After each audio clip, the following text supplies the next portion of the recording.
very methodical. We move. Appreciate it. Give a presence.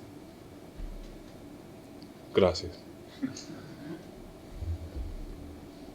Zeke's getting a new TV installed. He's at 70 inches. What's your TV situation like at home? It's off. Fix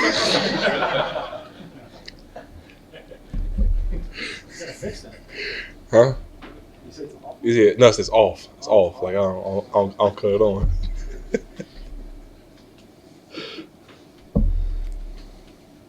Rush plan for Tua. I mean, you've seen plenty of him. Has that changed much since the first couple times you faced him? No, it's about the same. We're gonna put pressure on him, make sure we attack him, trap him in the pocket, make sure he don't get out. He's pretty good at pretty much throwing on the run. He's a good mobile quarterback, so we gotta make sure we keep him in the pocket and trap him and get him frizzled a little bit. When it comes to some of the weapons that they have, obviously they have a ton of speed. Judon was just with us talking about how it's tough to get your hands on them, but you try. Yeah. Does that impact how you can rush, though? Do you ever lose focus on the rush because you're trying to maybe slow down those guys if they're coming around your edge? A little bit. It's mostly if we're hitting the guys, we usually hit and then get back into the rush. It's just a delayed rush, if anything. It doesn't really affect it as much, but it's just a delayed rush. That's it.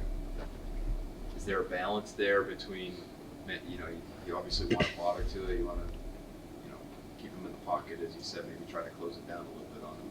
Yeah, that's how we have other guys rushing too. Like if it was just one guy versus five, that'd be kind of tough. But we have other four guys doing the same thing, so it helps our job a lot when we have to push a guy or do something in the coverage and then come back into the rush. Future to the Dolphins do such a great job of staying ahead of the chains. What do you have to do to kind of knock them off schedule and try to create a third and long situation? Create turnovers, create tackles for loss and sacks, and get them off their schedule by applying pressure early. By the way, nice shirt once again. Deatrich, how did Keion White do in his first game? I think he did pretty good. I mean, he against Lane, he had some really good rushes. He's very effective on the quarterback. It was in his face all the time, so he had a pretty good game. Yeah. How can he continue to take his game to the next level? Keep doing what he's doing, learning from the mistakes that he does make, and improve on that, and he'll be really good. One of the things that Lawrence Guy said about Keion was his ability to understand when it comes to playing on the edge and not rushing past the quarterback. Is that something that you're taught here? Kind of walk me through that process in terms of being taught how to handle that as an edge rusher. To not rush past the quarterback? Yeah. Okay. Yeah. Most guys, when you see in the NFL, they just take off, they hit the edge, run real fast, and most of the times they get a sack 8-10 yards down in the backfield. But here we're taught to not do that. We're taught to get a good rush, but if we're past the depth of the quarterback, find a way to come back in and make a play on the quarterback. And it's tough for other guys. It's easy for some guys.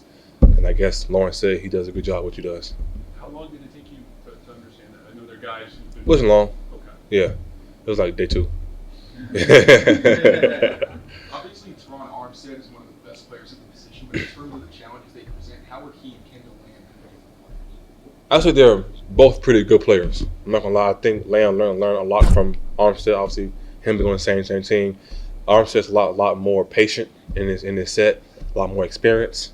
And I think that what makes him really good at what he does. Lane's also pretty good. He's real long, and also has pretty good grip and punch, which I think will be a challenge for us too. And he does a good job running guys past the quarterback. Mm-hmm. What's it like when there's a fumble snapped, and what are your thought processes when that happens? Pretty much just get off the block and run to the ball. Simple as that. Yeah.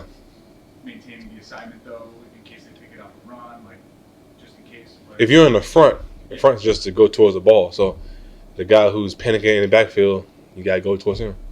That's our job. Yeah. What do you think it'll be like to see Isaiah on the other side of the ball this week?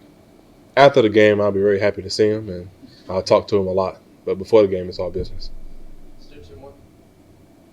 Facing a lefty quarterback, does that impact how you expect him to scramble if he does scramble? I would assume it's, for a righty, you'd like to go to your right. It's easier to throw that way. Is it the opposite? Does that change responsibilities on the line for you? You would think if he's a pocket passer, but the way Tua is, he's very mobile. And yes, if he's running towards a certain side, it's easy for him to throw.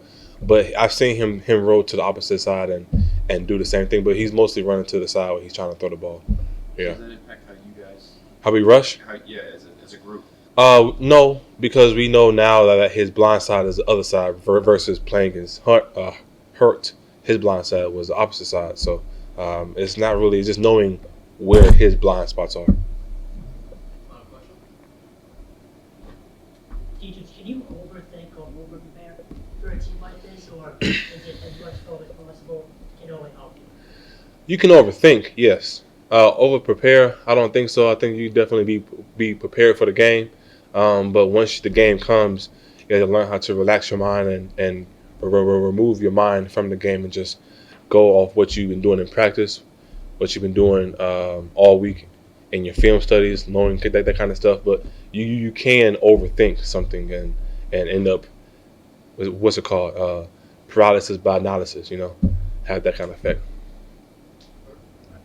All right, you have a good one.